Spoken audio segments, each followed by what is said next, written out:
Hey guys, my name is Morley and welcome to the shop. So this is the series videos, the Sawhorse build videos. This is going to be part 5. In this video, we're going to be splitting the tenons. So I didn't show you guys me making these actual tenons, but nothing's really different from the other tenons that we did do. In this video, like I said, we're going to split the tenons. We're going to do this on the bandsaw, and we're going to make a quick jig to make the wedges. So this is the jig I was talking about for making the shims or the wedges. There's nothing real fancy about the jig. It's a piece of 3/4 inch plywood. I have a little cleat that's on here. This is just to help me to put it through the bandsaw. And I have a couple of notches cut out. I just set my bevel gauge up, mark it out, and simply bandsaw it. The top one is a 7 degree and the bottom one's a 10 degree. Now you could do more than 2 if you need, just whatever, depending on the job that you're doing. So real simple jig.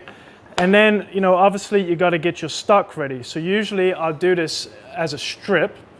I'll sneak up on the fit. So here's my mortise. And I'll make sure that I sneak up on it until it just starts going in there. So it's going to be nice and snug.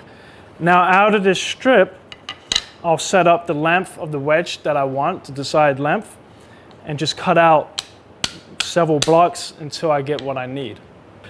Now I'm going to set up the jig to my bandsaw. I'm going to set up the fence to where it just starts hitting the edge of the plywood. And before I do that, I'm going to go ahead and put a little zero clearance piece of plywood on top. My plate, throat plate here has a pretty good gap, so when you cut the actual wedges, sometimes they want to go down inside of that.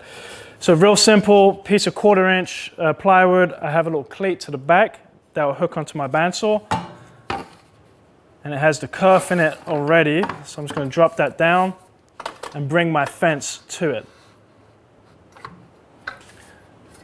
Okay, so now that that's locked in place, I should be ready to just cut some shims.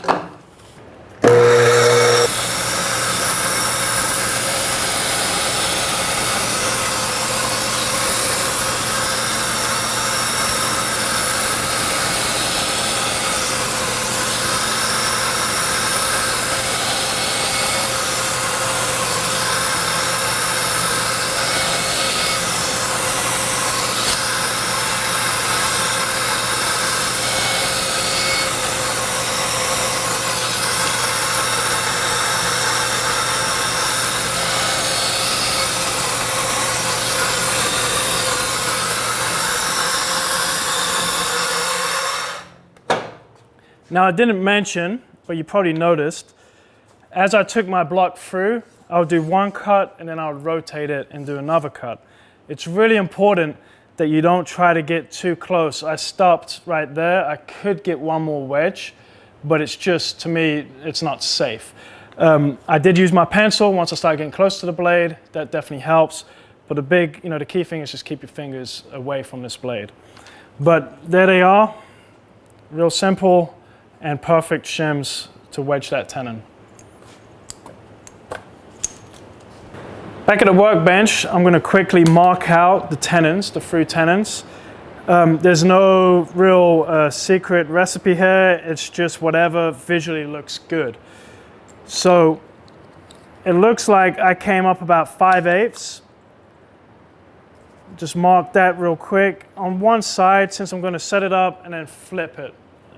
But yeah, now I'm going to take to the bandsaw and take care of that. Now that I have my tenon marked out, I just have it marked on one side. I'm just going to set the fence up to that mark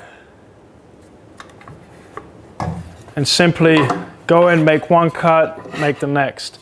And the saw kerf that this blade is going to take will be where the wedge will go.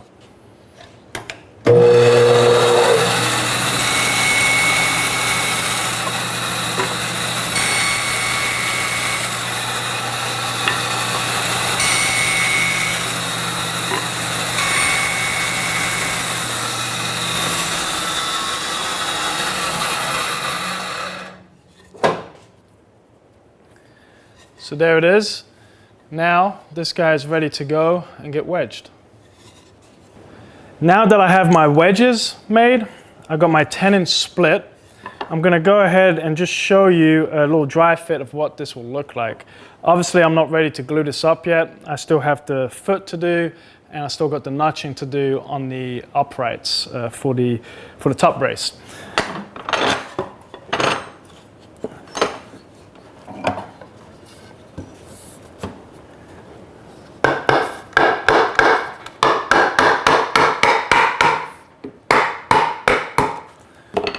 Now I'm not going to drive these in too hard because I won't be able to get it apart. But that's pretty much what it's going to do. And when I drive them in, I equally hit each one. That way when you cut it off, one of these wedges won't be thicker than the other. This has been video 5 of the Sawhorse build video, where we split the tenons and made wedges. Make sure you check out video 6. And of course, if you jumped in on video 5, be sure to check out all of the videos in order. It would make much more sense. Cheers.